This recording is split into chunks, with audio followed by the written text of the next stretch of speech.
guys, welcome to Investigate with Kate. Today I'm interviewing Sydney Hall, who is a veterinarian. Hi. And her dog. Yes, this is Joe. Can you describe your job using an 80s song title? Sure.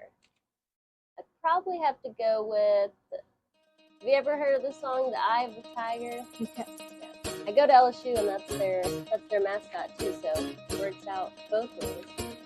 Go Tigers. Yes.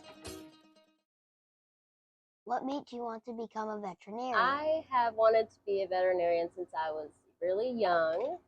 I've always really liked animals. I think whenever one of my first little kittens I had got injured is when I started to kind of be interested in helping animals health-wise. I know that you recently graduated. What are you doing now?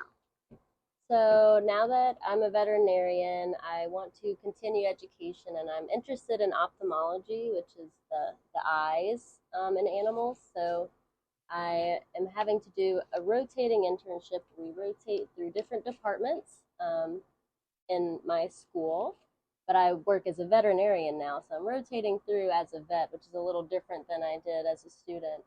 And then I'll be applying for a residency in ophthalmology this year, so keep our fingers crossed that I get it. And we can continue learning, and I can be a veterinary ophthalmologist. Do dogs need optometrists? Not really.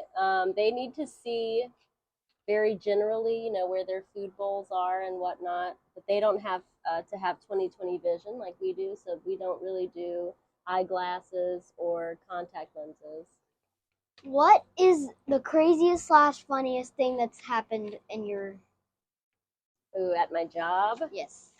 Well, I have quite a story for you. So one time I was on a service called Community Practice where we do vaccinations and things like that in more of a general care kind of practice at school.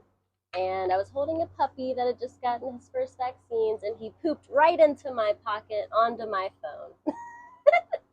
And he was just so cute. I couldn't blame him, but man, my pocket smelled awful for quite a while. I cannot watch movies that animals get hurt in. Right. Can you? It's very sad for me, and it feels very personal. And I, can relate them to animals I've seen possibly hurt, depending. Maybe not the zombie movie I'm thinking of first off, but some other movies. But yeah, it's very sad. I think that seeing animals hurt, even in a movie, for an instant, you're like, oh, it feels real, even though it's not. And a lot of the things that happen to animals in movies could possibly happen. Right, yeah. Like, is it harder to work with people or animals? Ooh, that's a good one. I would probably say people. Sometimes animals can be difficult too, but we have muzzles for that. We don't have muzzles for people. So sometimes people can be a little bit difficult, but that's part of the job. You learn how to get along with different types of people and people with different, problems going on in their lives. Sometimes people are really angry about something else, and you just got to learn how to deal with that, If you weren't a veterinarian, what would you be? Ooh, I would be a movie makeup artist. I've already thought about that one. Can you tell? Can you tell me something that you learned in elementary school that you use every day in your job? Sure. Let me think. Multiplication. I use that quite often.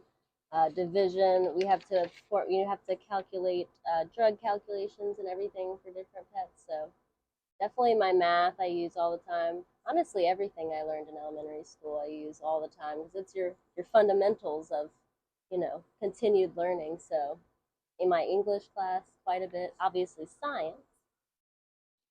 Oh, I like your giraffes on your Thank shirt. you. I just noticed.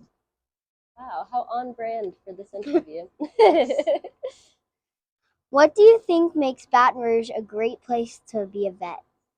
Well, I really like Baton Rouge because of the food, obviously, but the people are really nice too. I think we have a really unique culture. So I think it's more of the people. The animals, are kind of similar in other places, but the people here are really different from other places. So I really like the people and the food here.